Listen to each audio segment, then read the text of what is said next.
Okay, here we go. We are in the next video and I'm ready to show you how to do some pine needles.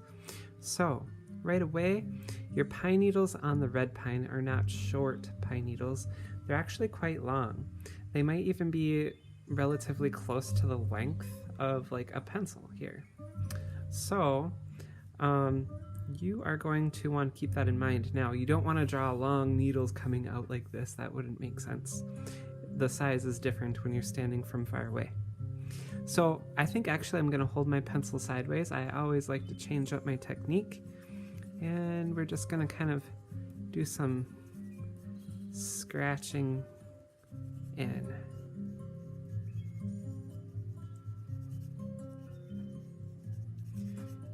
There's a lot of pine needles up here towards the top. You don't need to really pay attention to every single needle.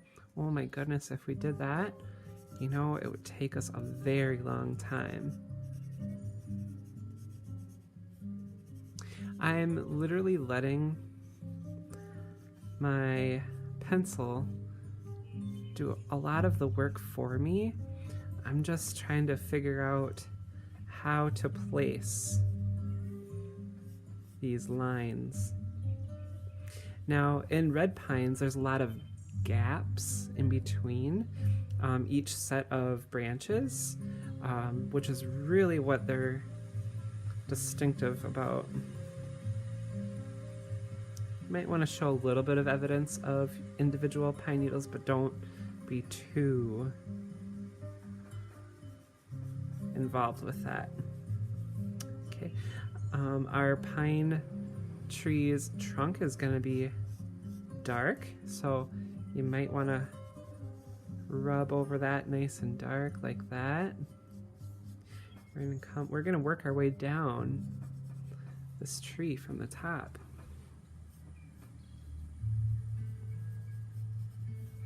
You can maybe add a couple of little branches here and there.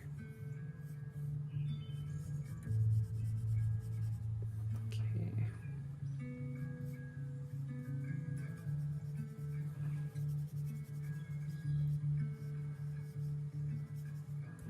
I like this gap right here. Kind of going back and I'm kind of darkening some of my branches so they kind of stand out a little bit more.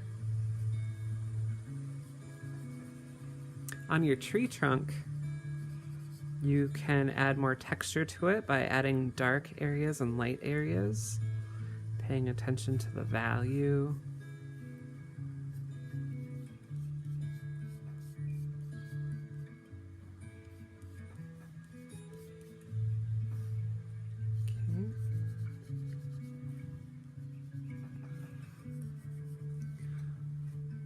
In a moment or two, once I get about halfway done with this tree, I'm gonna create a new video so you can give yourself a little break.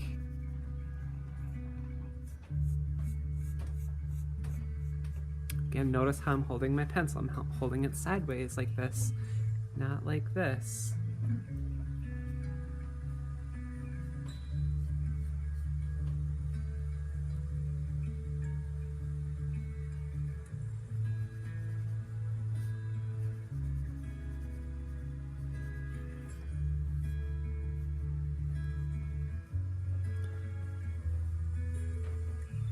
It's good to have some pine needles reaching upward as well as downward.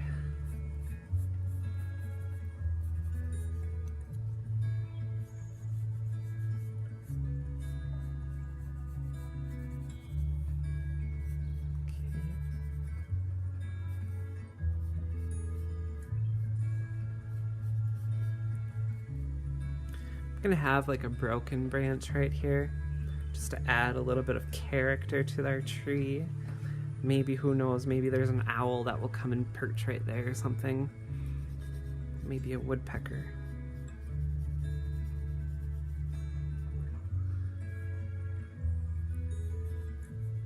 When I hold my pencil the normal way, I definitely have a little bit more gain of control for these more fine details that I'm putting into my branches to add more textural quality.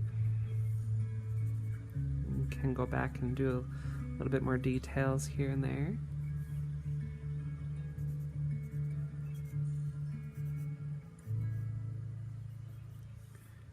Okay, and I'm gonna stop right there just for a quick little break for yourself.